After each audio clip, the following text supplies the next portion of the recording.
Welcome to Truth Be Told About Going Wild. I'm your host, Robert Hensley, and this is the podcast inspired by the principles of personal rewilding. For many young people, learning history no longer means only reading a textbook or memorizing dates. Increasingly, students are discovering the past through audio, especially through oral histories and podcasts. Oral history is the practice of recording people who have first-hand knowledge of historical events and preserving their memories as a historical source. One reason oral histories work well as audio media is that they are putting the human voice at the center of history. Instead of simply reading about a major event, listeners can hear someone describe what it was like to experience it. The Oral History Association explains that these personal accounts have a way of humanizing the past and help students become more emotionally engaged with historical subjects. Audio is also a natural fit for today's media habits. Podcasts allow people to learn while walking, traveling, exercising, or doing other activities. Research and educational resources have also pointed to the growing popularity of podcasts among young listeners. New American History reports that podcast listening among people between the ages of 12 and 24 has increased significantly between 2017 and 2019. Oral history podcasts can also introduce young people to perspectives that may not appear in traditional textbooks. A textbook might explain that the civil rights movement, a war, or a period of immigration through major events and famous leaders.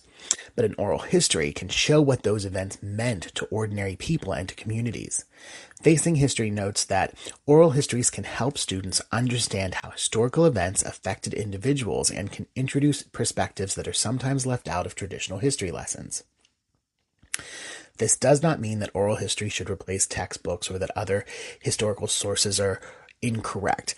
Memories can be incomplete, selective, or influenced by a person's own life experiences. The Oral History Association emphasizes that oral history is shaped by memory and personal perspective. For that reason, students should compare interviews with documents, photographs, and newspapers and other evidence when studying the past.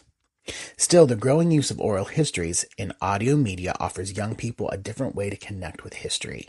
Hearing a person's voice can make a distant event feel more immediate or personal. It can make students ask questions, consider different perspectives, and even record stories of their own. They may be inspired to record stories from their own families and communities. Educational organizations have found that oral history projects can strengthen listening, communication, research, and critical thinking skills.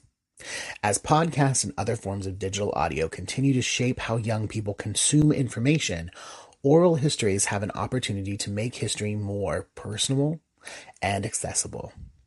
The past is not only a collection of dates and facts, it is also a collection of human experiences, and sometimes the best way to understand those experiences is simply to listen.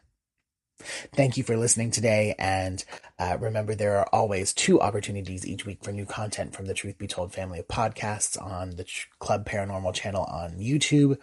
That is Tony Sweet with the original Truth Be Told every Friday, and of course on Mondays you have Truth Be Told About Going Wild.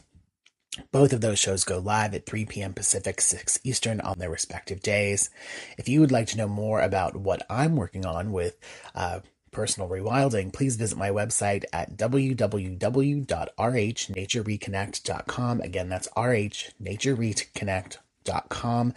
Or you can also visit my Personal Rewilding with Robert Hensley community on Patreon. There's an opportunity there for free subscriptions, or you can join our paid membership for more exclusive content each month. Thank you again for listening, and until next time.